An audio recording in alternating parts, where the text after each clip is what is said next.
बिस्मिल्लाहिर्रहमानिर्रहीम। अस्सलामुअलैकुम वीवर्स, आप देख रहे हैं सिरात मुस्तकीम सऊदी न्यूज़ चैनल। सऊदी महकमा ट्रैफ़िक की जानिब से ट्रैफ़िक चलान से मुतल्लिका एक रियायती सिस्टम जारी किया गया है।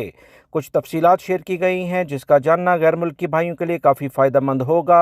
25% रियायत किन गैर मुल्की अफराद को मिलेगी और ट्रैफ़िक चलान की नौइयत क्या होगी, ये तफसीलात इस वीडियो में आपसे शेयर की जाएंगी। वीडियो मुकम्मल देखिएगा, लाइक करके दोस्तों से शेयर भी कीजिएगा।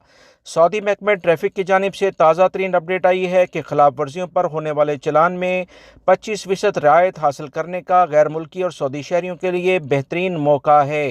अबशर पोर्टल के ज़रिए मज़ीद मोहलत भी वो ले सकते हैं। चलान की अदायगी 45 दिन में ना करने पर मज़ीद 90 दिन की मोहलत हासिल की जा सकती है।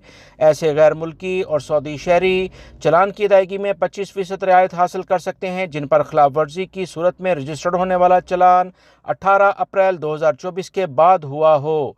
ऐसे अफराद जिनके चलान 18 अप्रैल के बाद रजिस्टर्ड हुए होंगे, इनकी अदायगी की मोहलत 45 दिन के करीब हो जाती है। इन्हें 23% की रियायत के साथ मुकर्ररा मुद्दत में चलान जमा कराने के लिहाज से सहूलत दी जाएगी। सऊदी महकमा ट्रैफिक ने मजीद कहा है कि चलान पर किसी भी इख्तलाफ होने की सूरत में मुतासरा शख्स को 30 दिन के अंदर अंदर एतराज़ करने का हक हासिल है।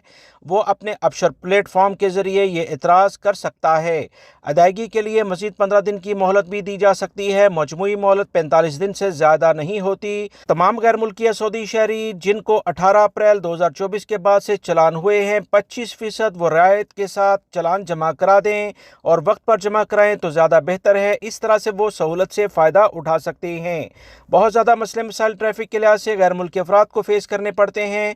एहतियात से गाड़ी चलाएं। हमेशा टर्निंग पॉइंट पर इंडिकेटर लाजमी दें। वीडियो लाइक करके शेयर कीजिएगा। अस्सलामु अलैकुम।